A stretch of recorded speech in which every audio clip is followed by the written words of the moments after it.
Good day, ladies and gentlemen, and welcome to the Block Second Quarter 2023 Earnings Conference Call. I would now like to turn the call over to your host, Nikhil Dixit, Head of Investor Relations. Please go ahead. Hi, everyone. Thanks for joining our second quarter 2023 earnings call. We have Jack and Amrita with us today. We will begin this call with some short remarks before opening the call directly to your questions. During Q&A, we will take questions from our customers in addition to questions from conference call participants. We would also like to remind everyone that we will be making forward-looking statements on this call. All statements other than statements of historical fact could be deemed to be forward-looking. These forward-looking statements include discussions of our outlook and guidance, as well as our long-term targets and goals, and we may decide to shift our priorities or move away from these targets and goals at any time. These statements are subject to risks and uncertainties. Actual results could differ materially from those contemplated by our forward-looking statements. Reported results should not be considered as an indication of future performance. Please take a look at our filings with the SEC for a discussion of the factors that could cause our results to differ. Also, note that the forward-looking statements on this call are based on information available to us as of today's date. We disclaim any obligation to update any forward-looking statements except as required by law. During this call, we will provide preliminary estimates of gross profit growth, GPV, and GMV performance for the month of July. These represent our current estimates for July performance, as we have not yet finalized our financial statements for the month of July, and our monthly results are not subject to interim review by our auditors. As a result, actual July results may differ from these estimates and may not be reflective of performance for the full third quarter. Moreover, this financial information has been prepared solely on the basis of currently available information by and is the responsibility of management. This preliminary financial information has not been reviewed or audited by our independent public accounting firm. This preliminary financial information is not a comprehensive statement of our financial results for July or the third quarter.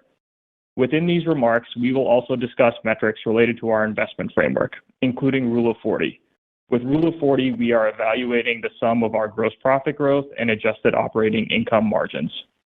Also, we will discuss certain non-GAAP financial measures during this call. Reconciliations to the most directly comparable GAAP financial measures are provided in the shareholder letter, historical financial information spreadsheet, and Investor Day materials on our Investor Relations website. These non-GAAP measures are not intended to be a substitute for our GAAP results. Finally, this call in its entirety is being audio webcast on our Investor Relations website. An audio replay of this call and the transcript for Jack and Amrita's opening remarks will be available on our website shortly. With that, I would like to turn it over to Jack. Thank you for joining us today. I'll spend my time today highlighting the progress we've made on two themes. First, our investment framework, and second, our ecosystem of ecosystems model. You'll find everything else from the quarter in the shareholder letter we posted an hour ago. As we shared earlier this year, we define our investment framework as Block and each ecosystem must show a believable path to gross profit retention of over 100% and Rule of 40 on adjusted operating income. Today, I want to share our progress towards this target and demonstrate how our investment framework forces us to make trade-offs and guides our decision-making across the company. Leaders across our company are now looking at the true full cost of their businesses, inclusive of share-based compensation. This has led us to pull back on our pace of hiring, to be more targeted in hiring for critical roles, and to focus more on performance management. For sales and marketing, we have focused on efficiency to drive acquisition while decreasing spend. We've pulled back on brand spend and more experimental channels across our ecosystems in favor of channels with more proven returns. This past quarter, we also decided to wind down operations in certain markets, including Cash App's Verse brand in the EU and our buy now, pay later platform, ClearPay, in Spain, France, and Italy. These required significant investment, and the markets have not seen the growth and profitability we had expected over the past several years. We see an opportunity to shift these resources towards strategic areas that have a higher potential return on investment. And we continue to drive towards our goal. We may identify other areas where we aren't seeing the expected and necessary returns. We also continue to improve our cost structure for each of the ecosystems by identifying opportunities to expand our structural margins. These include the investments we make in technologies like automation and machine learning to manage risk, and finding ways to optimize our partnerships. As a result of our investment discipline, we're increasing our profitability expectations for this year, which Amrita will speak about. We'll continue to share updates with you as we make progress towards our target. As a company, our strength and resilience comes from our diversified ecosystems, each serving different audiences, and the connections we create between them. There are some notable examples of this work in the second quarter. In June, we turned on Cash App Pay as a payment method for Square Invoices, giving customers the ability to pay outstanding invoices directly from their Cash App balance. In the second quarter, we launched Cash App Pay with several well-known Afterpay sellers, expanding the connection between Cash App and our Buy Now, Pay Later platform, and also recently launched strategic partnerships with payment providers Stripe, Adyen, and PayNearMe, an important step in reaching a wider range of merchants. We started enabling Square Payroll employees to file taxes for free by using automated W-2 import directly in the Cash App taxes. After receiving a notification from Square Payroll, employees simply log into Cash App taxes, securely import their W-2, and complete and submit their tax forms. Earlier this year, we shared plans for the public beta testing of our Bitcoin wallet, BitKey. And in June, we announced our first two global partners, Coinbase and Cash App, to allow customers to buy and immediately transfer Bitcoin from those custodial platforms into BitKey's self-custody wallet. I'll now pass it to Amrita, who will provide more details on our financials. Thanks, Jack. There are three topics I'd like to cover. First, an overview of our strong second quarter results across growth and profitability. Second, trends we're seeing across our business in July. And third, a look at our investment discipline and profit expectations for the remainder of the year. In the second quarter, we had strong growth at scale with gross profit of $1.87 billion, up 27% year over year. Our strong profitability this quarter is a demonstration of our ability to drive leverage and operating efficiency in our business. Adjusted EBITDA was $384 million, up more than 2 times year over year. Adjusted operating income, which as a reminder includes expenses related to stock-based compensation and depreciation, was $25 million compared to a loss of $103 million a year ago. Let's get into Square and Cash App. Square generated $888 million in gross profit, up 18% year over year. Looking at some of the drivers, gross profit from our vertical point of sale products was up 37% year over year, with each of our restaurants, retail, and appointments products delivering gross profit of more than $100 million on an annualized basis during the quarter. Square GPV was up 12% year over year. Looking at the components of growth across retention, churn, and acquisition, GPV per existing seller, which effectively measures same-store growth, has stepped down since the third quarter of 2022 and has been the primary driver of the moderation in GPV growth since then. We achieved positive growth in acquisition and saw relative stability in churn of existing sellers compared to historical levels. We've seen strength in our Square banking products, which totaled $167 million in gross profit during the quarter, an increase of 24% year over year. Banking products represented 19% of Square gross profit excluding PPP, up from 17% in the prior year. The 4 biggest drivers of Square banking during the quarter were Instant Transfer, Square Debit Card, Square Savings, and Square Loans. We saw benefits from raising pricing on Instant Transfer earlier this year, from recent launches of our banking products outside the U.S., and from interest on Square Savings balances. Lastly, for Square, growing up market has remained strong, with gross profit from mid-market sellers up 20% year over year. We believe the total addressable market for the larger seller segment remains large and highly fragmented, and our recent shift in go-to-market efforts is intended to drive further growth up market. Cash App generated $968 million in gross profit, an increase of 37% year over year. Each component of our inflows framework, actives, inflows per transacting active, and monetization rate, grew on a year-over-year basis. During the month of June, we reached 54 million monthly transacting actives, up 15% year over year.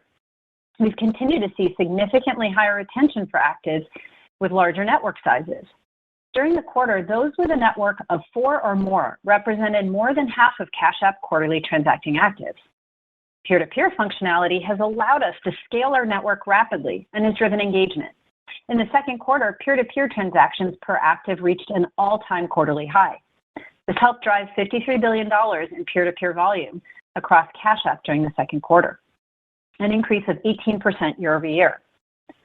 Inflows per transacting active averaged $1,134 in the second quarter, up 8% year-over-year and relatively stable compared to the first quarter, which typically has a seasonal benefit from tax refunds.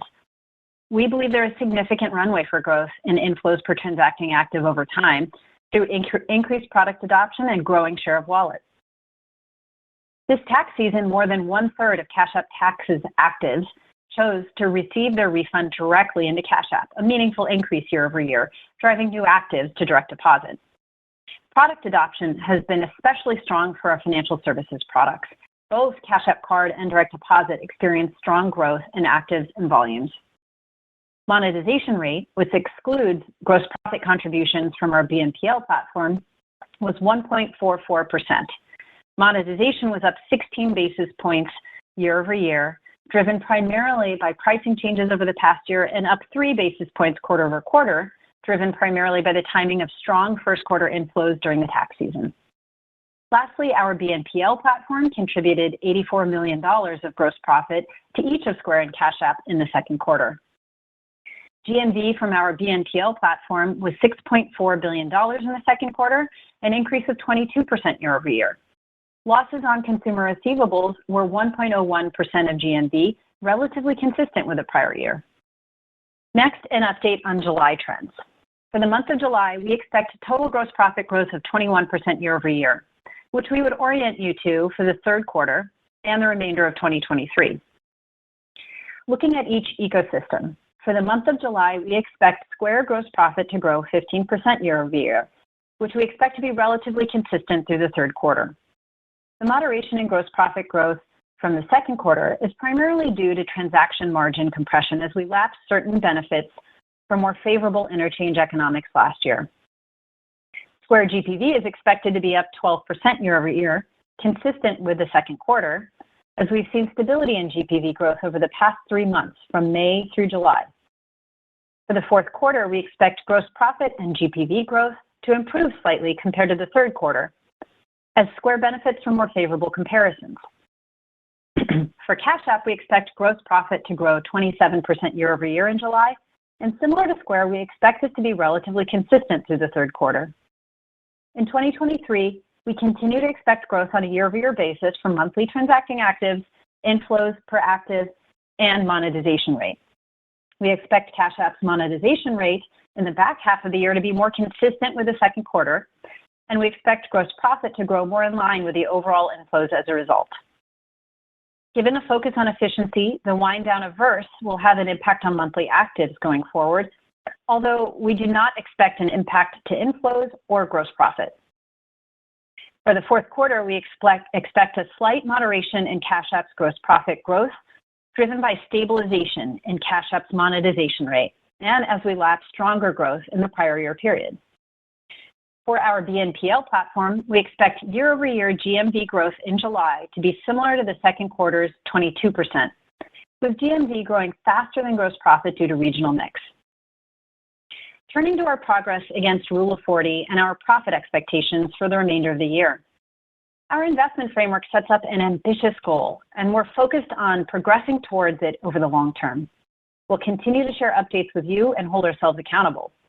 Expanding on what Jack touched on, we've worked to deliver efficiencies through the first half of the year. On hiring, we drove leverage compared to our expectations entering the year by encouraging efficiencies among existing teams and prioritizing hiring in more critical areas. We expect our headcount growth in 2023 to be below the 10% target set out earlier this year. With sales and marketing, we've pulled back on lower ROI channels to increase our efficiency. While Cash App's variable sales and marketing expenses, namely peer-to-peer and Cash App Card issuance costs, were up year-over-year, overall company customer acquisition spend was down year-over-year, driving leverage across Square and Cash App.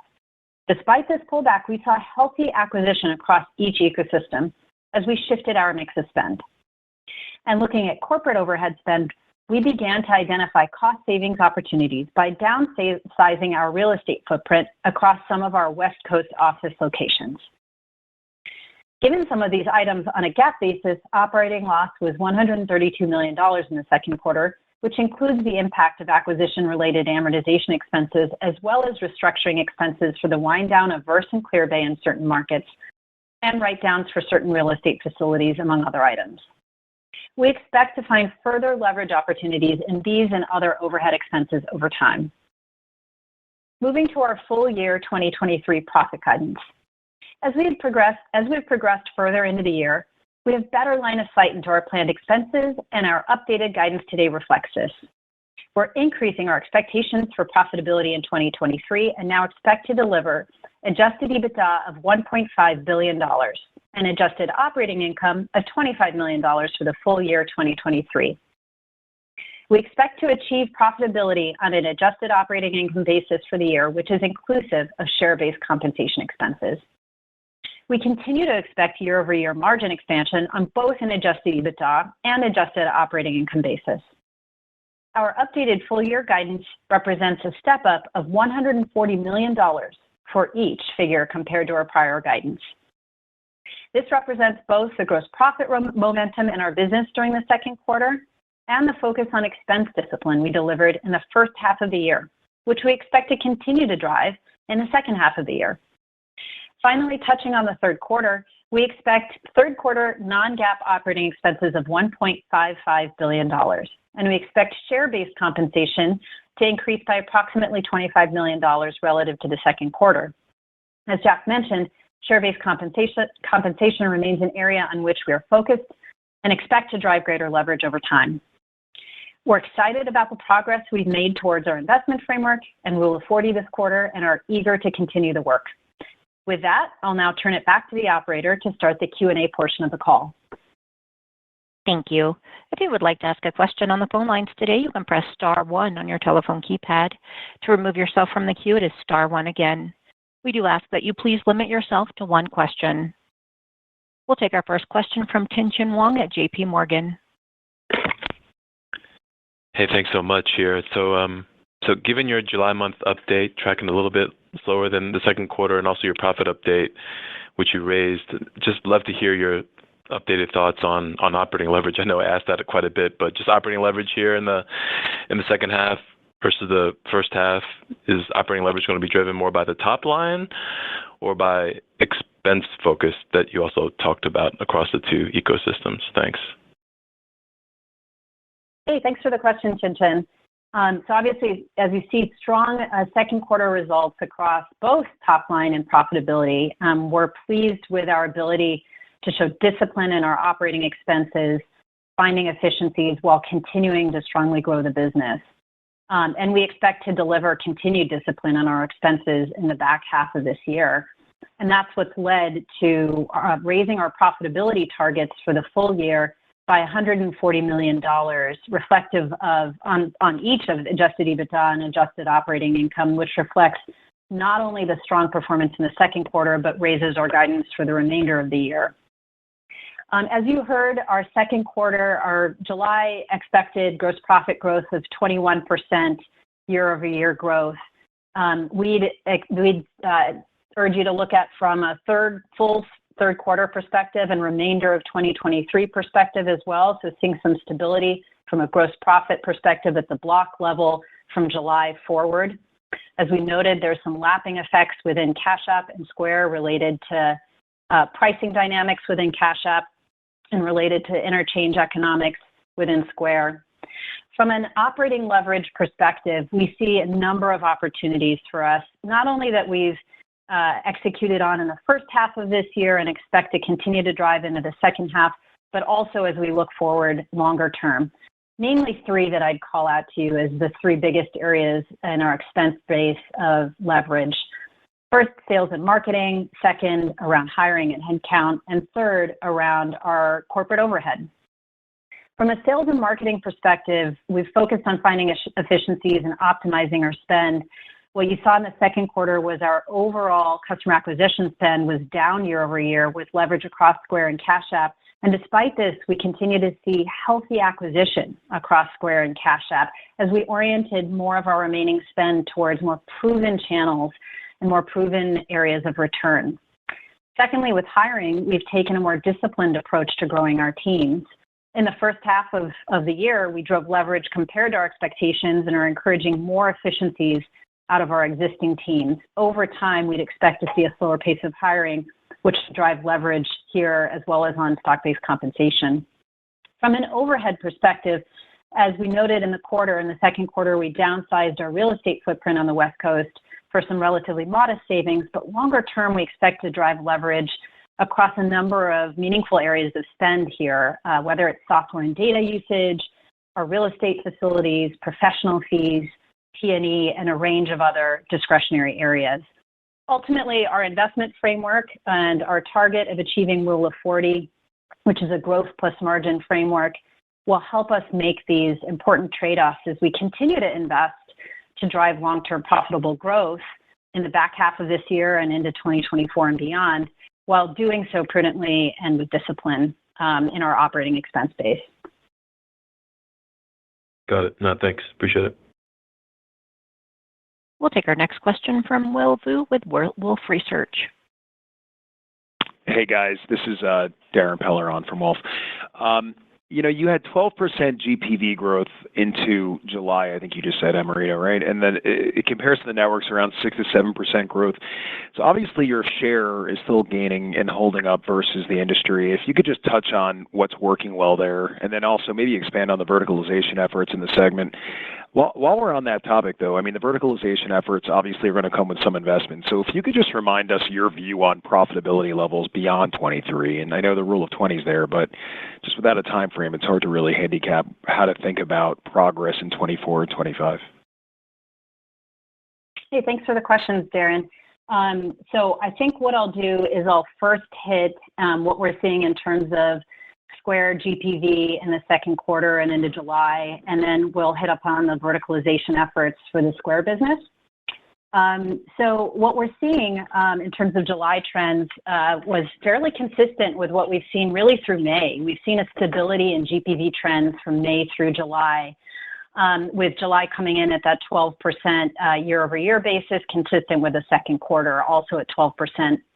If you unpack that by vertical in the second quarter, food and drink GPV grew by 17% year-over-year. Retail GPV grew by 9% year-over-year. Services also by 9%. Services, of course, encompassing a number of subsectors: beauty, health and fitness, home and repair, professional services.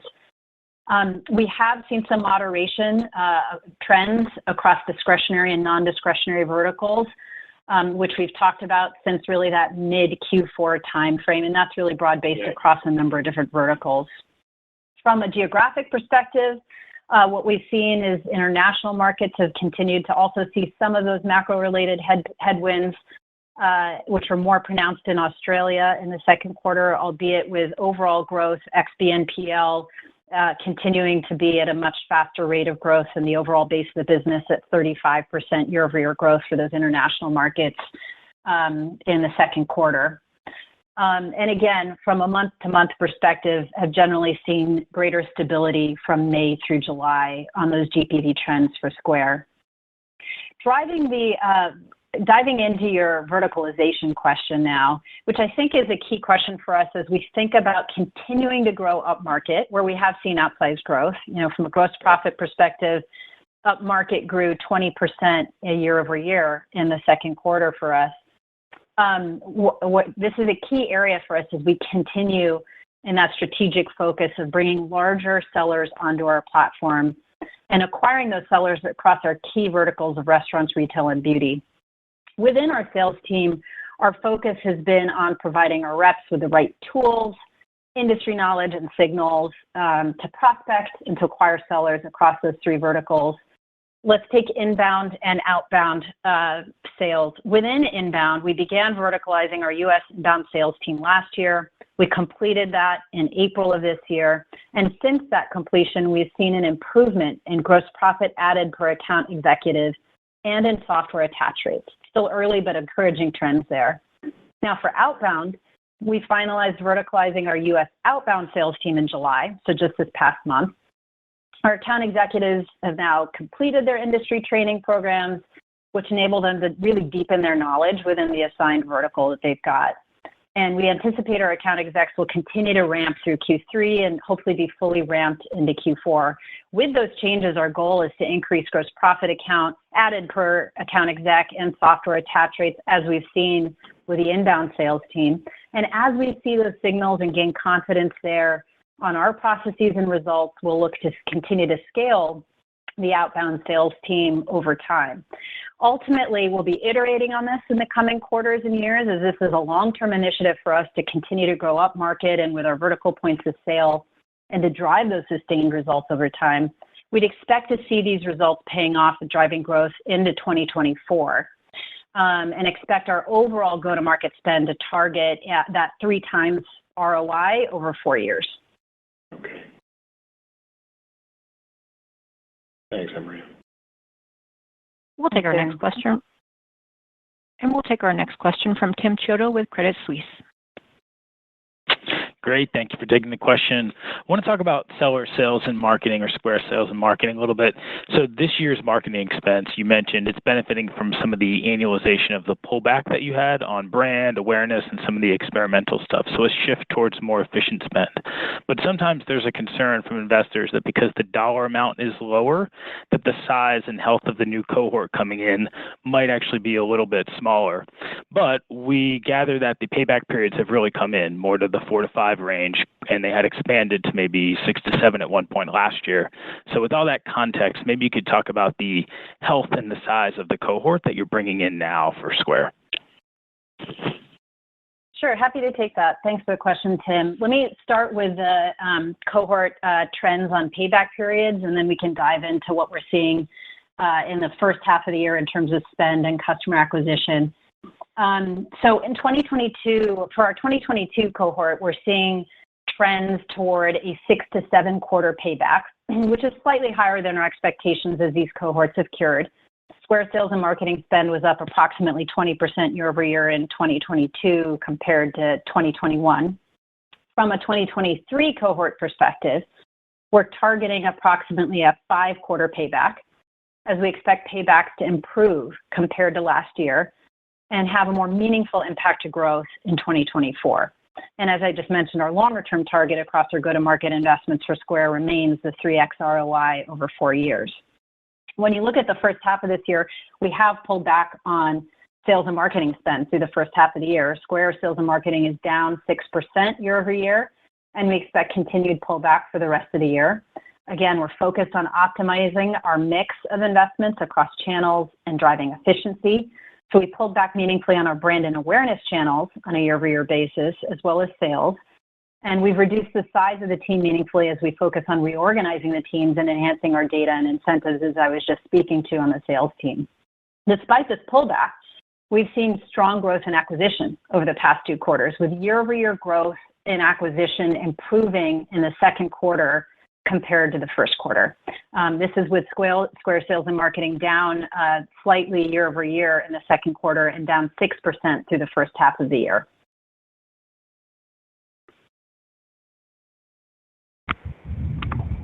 And we'll take our next question from... Thank you. And we'll take our next question from Lisa Ellis with MoffettNathanson. Hey, good afternoon. Thanks for taking my question. I was hoping to drill in a little bit on the initiatives you have underway to connect Block's 2 ecosystems. In the shareholder letter and prepared remarks, you called out a few different ones.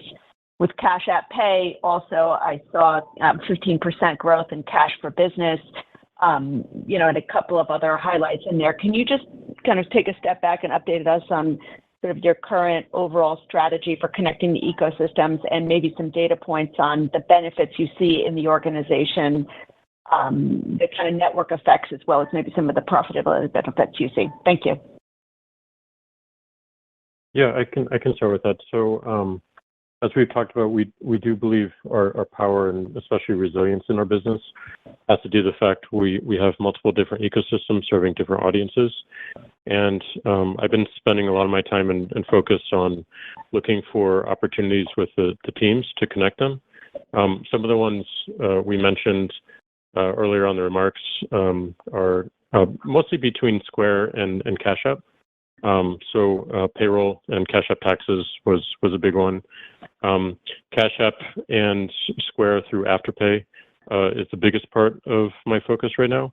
And I'm really excited about the strategy. We continue to refine it and look for opportunities to build a really compelling experience within the Cash App that builds network effects and increases our network effects within Cash App, but also enables us to have an app that people are checking every day because there's something interesting, and especially as we balance that with Square and our network of sellers, that gets even more unique and more compelling.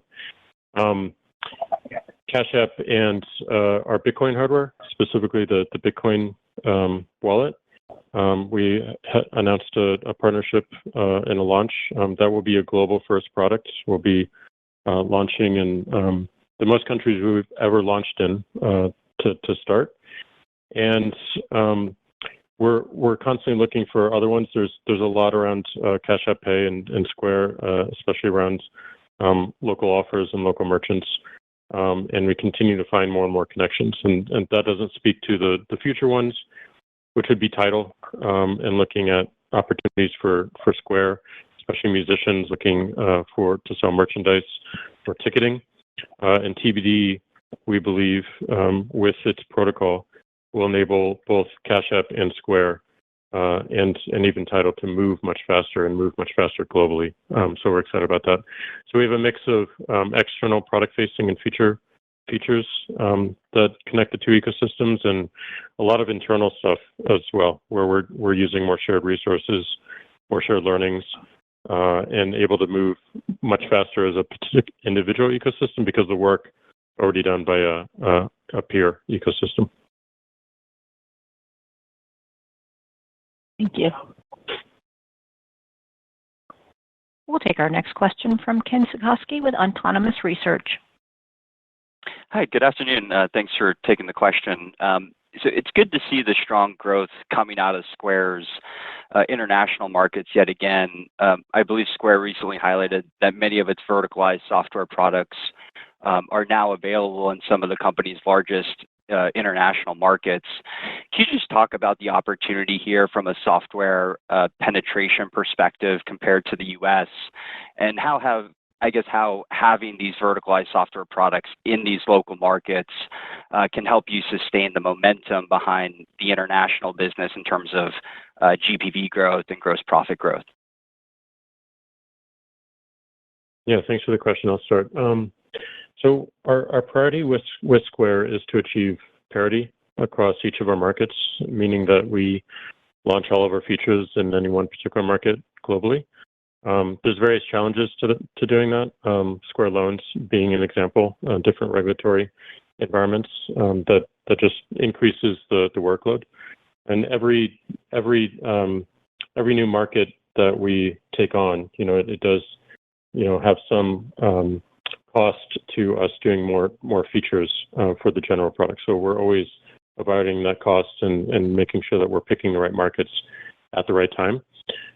We made a lot of strides in Q2 with the launch of 30 products across our global markets for Square. One of the most notable was Tap to Pay on Android, and that's available to sellers in the US, Australia, the UK, Ireland, France, and Spain. This is a big deal as Tap becomes the dominant way to pay. More and more people are using their phones, especially outside of the United States and Europe and Australia. And then we also launched our second generation Square Reader in the UK, Canada, Australia, Japan, France, Ireland, and Spain. And this improves our battery life, stronger connection, NFC performance, and it allows sellers around the world to take secure payments from just about anywhere. It's extremely portable. Australia continues to be very strong. In the 12 months ending in June, almost half of Square's gross profit in Australia came from sellers that used 4 monetized products, which is up from less than 1/3 2 years ago. And we've seen our Square banking products contribute to some of the strong gross profit growth we've seen in international markets as well. So we continue to push. Going international has to be more deliberate and therefore a little bit slower. But we've learned a lot as we go into every market, and each market that we open, we can move much faster and ideally grow faster as well. And I just add, Ken, that as you noted, this is a big opportunity for us. We believe that in these markets outside the U.S. that we're in, we're less than 1% penetrated in the opportunity with a long runway for growth. So as I noted, our gross profit growth for Square, excluding the BNPL platform in our markets outside the U.S., was 35% year over year in the second quarter, now at about 11% of Square's total gross profit ex BNPL, with GPV up 26% year over year and 32% on a constant currency basis. And this really encompasses, as Jack was saying, the rollout of additional products across the full suite, whether it's payments, software, hardware, as well as the banking products now more recently, where we're seeing strong traction and where we've got our work to continue to build upon this momentum. Great. Thank you both.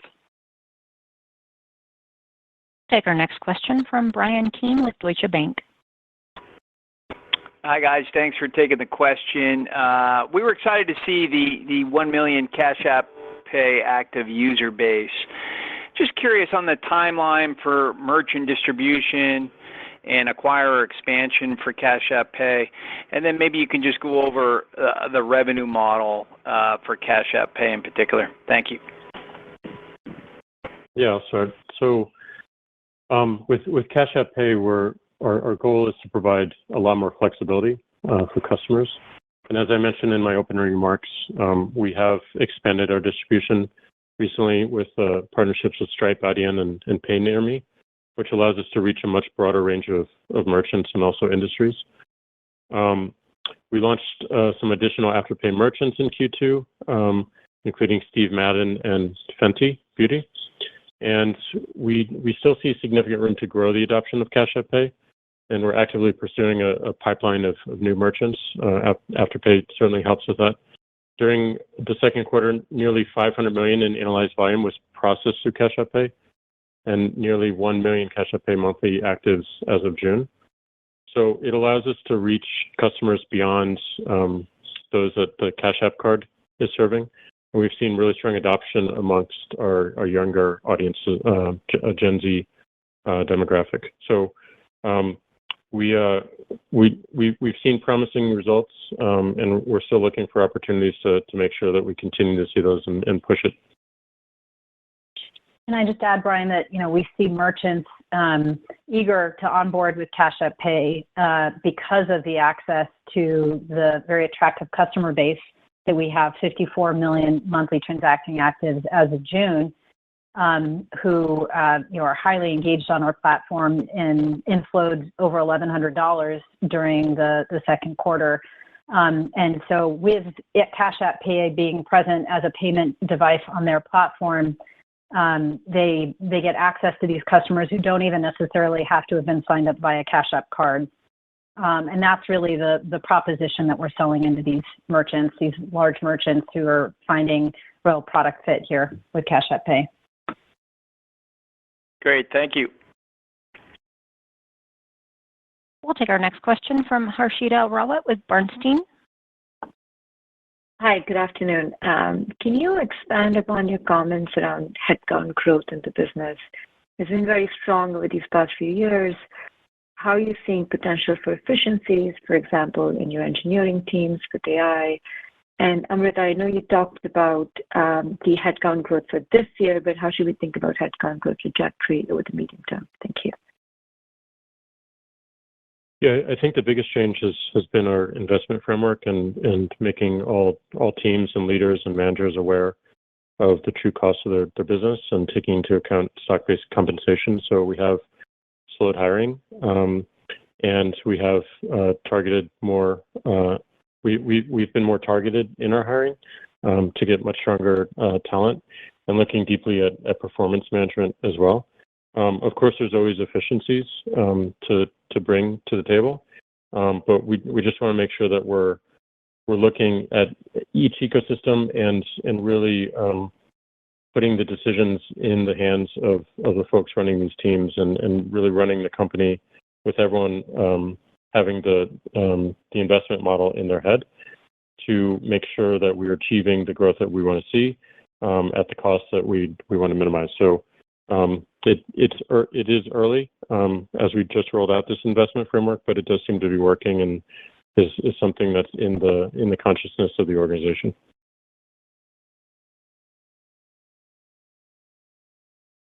Great, thank you.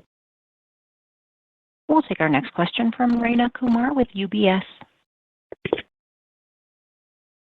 Good evening. Thanks for taking my question.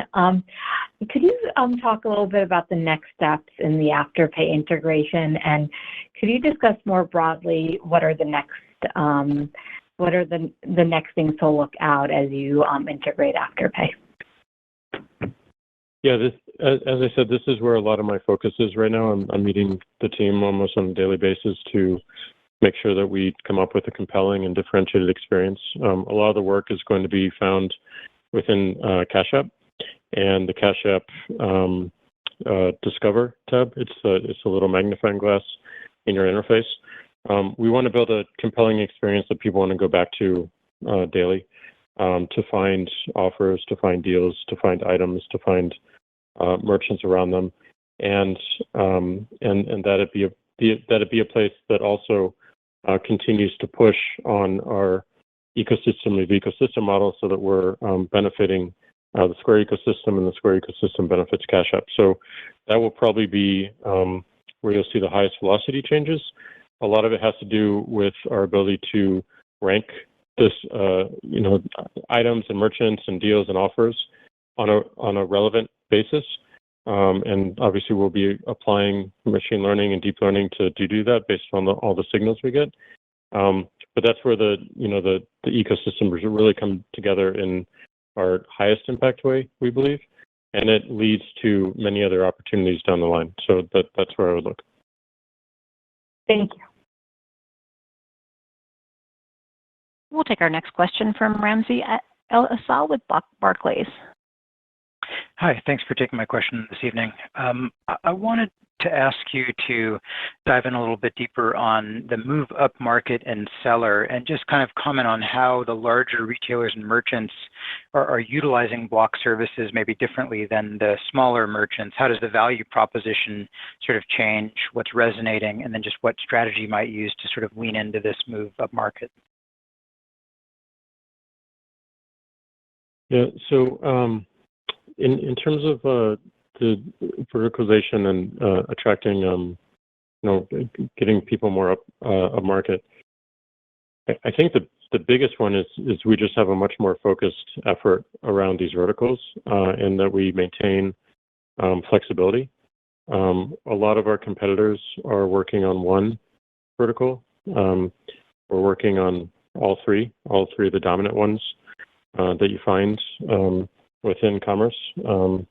So a big aspect that people choose Square for is because I might be a restaurant chain, but I also have some retail elements, or I might be a chain of nail salons and provide services and retail. So we're seeing a lot of crossover between all these verticals, and because Square is one ecosystem and it all connects together with all the operational utilities as well, it's very easy to choose, and it's very easy to add these new dimensions to your offering to your customers, which ultimately differentiates you from your competitors and grows your sales. So if I were to point to one thing, it would be the flexibility that we enable, and that flexibility extends to, as you do get bigger, or you're coming to us as a bigger entity, you might have legacy systems, or you might need to do custom work, and that's where our Square platform comes in. Enables people to hire developers themselves, take tools off our marketplace, to actually customize their work and customize their own system, so that they can build the experience that they want for their customers. So that flexibility is really significant, and one that continues to set us apart. It also allows us to move much faster because we're using the same developer platform internally as we're exposing externally. So a lot of our interfaces are built on that, and it allows us to focus on the interface and experience and make sure that all of our developers have access to the same tools that we do, so they can build really compelling additions, and our larger merchants can build compelling additions themselves on those same tools and that same foundation. Thank you. And I'd just add, Ramsey, that, if you think about, to your question, how do larger sellers use our platform differently from smaller sellers? I think one simple way to answer that is they use more of our platform than smaller sellers.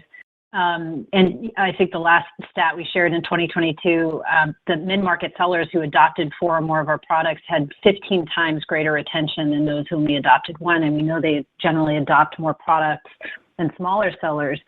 So that ability to take on more jobs on behalf of that larger seller ultimately builds a more retentive relationship with them.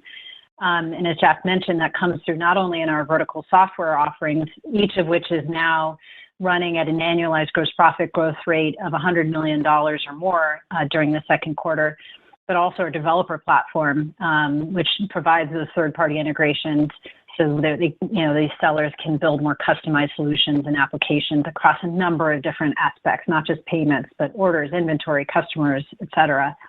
And so the growth that we're tracking on our vertical points of sale at 37% year over year in the second quarter, and gross profit growth from our developer tools, which also outpaced overall Square gross profit growth, are real key areas for us to continue to be tracking here, along with our go-to-market orientation around a greater verticalized orientation from a marketing and sales perspective.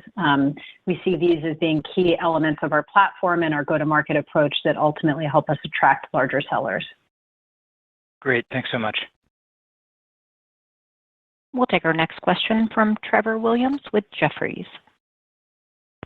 Great. Thanks for taking the question. I wanted to ask on the S&S line within Seller, the disclosure on Square Banking was helpful to see this quarter, but if you could just give us kind of a snapshot of current stack rank of the biggest revenue contributors to that line today. And then second part to that would be on payroll.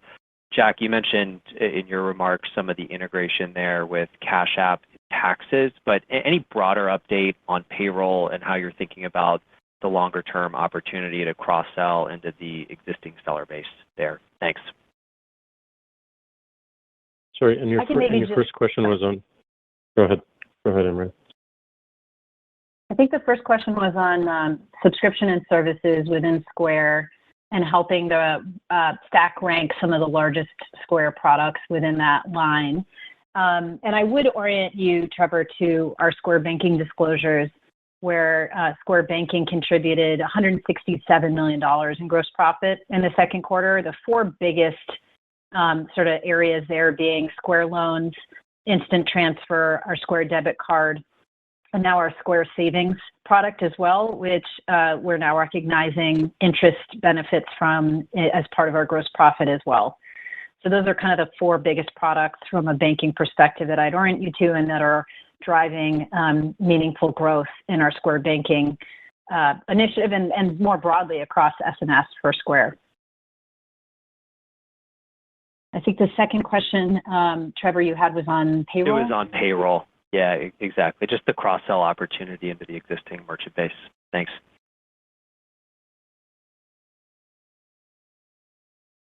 I think we continue to see as we, especially as we grow our sales initiatives and deepen those relationships with upmarket sellers, we see a significant opportunity to drive software attach, whether it's payroll or any of our other 30-plus products across the Square ecosystem, to drive attach into upmarket sellers.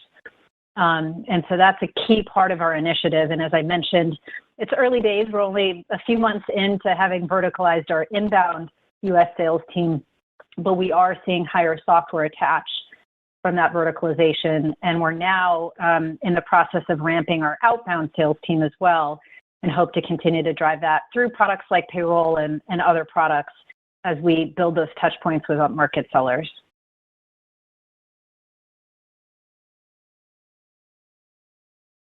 We'll take our next question from Jason Kupferberg with Bank of America. Hey, thanks, guys. Just can you quickly review what you said about Square gross profit and GPV growth for Q4? And then just on the Cash App side, I think that the inflows per active were up 8% in Q2. Do you expect that to stay pretty stable in the second half? Thanks. Jason, happy to take that one or start on that one. So let's start with Square, and we'll unpack some of the GPV trends that we're looking at. Generally, we look at Square growth across 3 high-level components: customer acquisition, churn, and same-store growth. In the second quarter, we saw acquisition grow year over year, as I mentioned already. Churn was relatively stable, and we saw moderation, or where we've seen moderation in growth is in the same-store growth element of those 3 elements, or GPV per seller. So let me kind of walk through and unpack each of those. From a customer acquisition standpoint, in both the first quarter and the second quarter, we saw year-over-year growth in acquisition. And based on trends to date, acquisition growth in the second quarter improved compared to the first quarter. From a churn perspective, since the third quarter of 2022, we've seen relative stability in churn of existing sellers on a year-over-year basis. No material changes there. From a same-store growth perspective, or a GPV per seller, there's kind of a couple things that I'd unpack for you where we've seen the moderation. First, it looks to be consumer-related. Second, it looks to cross multiple verticals. Third, this sort of retention dynamic, or GPV per seller dynamic, seems to account for the majority of the GPV growth decel that we've seen since the third quarter of last year. And fourth, we see similarity in our data here on GPV per seller trends to broader third-party data as well. So let me kind of walk through each of those elements. First, processing volumes at existing sellers, or again, sort of that same-store growth element, were lower in the second quarter of 23 compared to the third quarter of 22 levels. We've noted seeing this similar dynamic since mid-November, which is kind of that Q4 timeframe that you're referencing. We believe it's consumer-related as growth in spend per card and in the number of unique cards remains lower than October levels, while churn, as I mentioned, remains relatively stable. Ultimately, obviously, we manage the business to gross profit, but unpacking some of the GPV trends might be helpful to illustrate here. Since the third quarter of 22, we've seen an 8-point slowdown in Square's global GPV growth from 20% or so to 12% or so. We estimate that GPV per seller, or same-store growth, has been responsible for the vast majority of the slowdown since the third quarter of last year. It's really impacting nearly all the verticals we see in recent quarters, and impacts broadly across the seller base by seller size as well, but perhaps more pronounced amongst larger sellers. It's similar to the data that we've seen and that we're tracking on third-party data. Since the third quarter, US GPV growth has slowed by 7 points, and we've seen an 8-point slowdown in growth of US retail sales and a 6-point slowdown in the growth of Visa and MasterCard volumes in the US. So these are some of the key elements that I'd point you to kind of unpack what we're seeing from a same-store growth or GPV trend line perspective. And what about for 23? I just wanted to make sure I had the commentary right there. Sorry, say that again, on 23? For the fourth quarter of 23, the relative growth rate you're expecting on GP and GPV versus the Q3 23? Sure. Yeah, what we shared for Q4 was that we expect to see a slight improvement in gross profit and GPV growth compared to Q3. Q3, remember, we're sort of urging you to look at the July rates for Q3, the July rates being 15% gross profit growth for Square and 12% GPV growth for Square. But we expect to see improvement in the fourth quarter given some more favorable comparisons. Again, as I referenced, we started to see some of the moderation in growth across these verticals in the mid-Q4 timeframe of last year. The second part of your question, Jason, was on inflows per active, the 8% growth there, and in the second quarter. And I think your question was just sort of the sustainability or how we see growth on inflows per active over time. For the second half of this year. Yeah, for the second half of this year. Thanks. Sure. Yeah. As I noted in the remarks earlier, we expect from a 23 perspective to see overall growth in inflows per active. We saw that 8% growth in the second quarter as well, and relative stability quarter over quarter, even though we have a greater impact from tax refunds in the first quarter. Ultimately, we've been encouraged here by the healthy trends As we look forward, I think there's kind of two dynamics that I'd point out beyond the broader question of consumer health and consumer spend levels. One is product adoption. If we can drive more product adoption and cross-sell of our products, that gives customers more reasons to onboard more funds into Cash App. Also, if we give customers more ways that they can onboard their funds into Cash App, that also, for example, paper money deposits in the past couple of quarters, that also gives us leads to incremental volumes on inflows and opportunities to engage customers through our products. The one mitigating element to that is the mix shift dynamic as we attract younger demographics into Cash App, and we've seen strong and encouraging trends with younger demographics like Gen Z demographics. That could put some pressure on inflows per active as these customers are more likely to have lower inflows per active earlier in their financial journey, but this is the demographic that we want to be growing with over the long term. So those are kind of the two dynamics that I would share with you as you think about modeling inflows per active over time. Very helpful. Thanks. And we have time for one more question. We'll take our last question from Jamie Friedman with Susquehanna International Group. Hi. I was wondering, Amrita or Jack, how Afterpay is performing relative to your expectations from a credit perspective. I realize losses on consumer receivables were just 1.01%, essentially the same as last year. But is that more due to your treatment of the credit box? How overall are you thinking about that, the originations versus the profitability from a credit perspective? Thank you. I can start on that one. What I would say is that what we've seen for Afterpay in the first half of this year is stability to improvement in overall trend lines from a top-line perspective, whether you look at GMV or gross profit, with consistent loss rates. And we've maintained a really disciplined approach here to risk loss and have continued to see stable trends in consumer health and repayment behavior, with stability, as you noted, on losses on consumer receivables from a year-over-year perspective in the second quarter. This is while GMV was up 22% year-over-year in the second quarter, improving from the 17% growth rate in the first quarter. And similarly, while gross profit was up, improving from, at 13% year-over-year in the second quarter, improving from 10% in the first quarter. So we've seen stable to improving trends on the core BNPL products within Afterpay, while we continue to focus on the much larger opportunities on integration with the commerce pillar, connecting our Cash App and Square ecosystems, and while we maintain healthy loss rates across the ecosystem. Perfect. Thank you.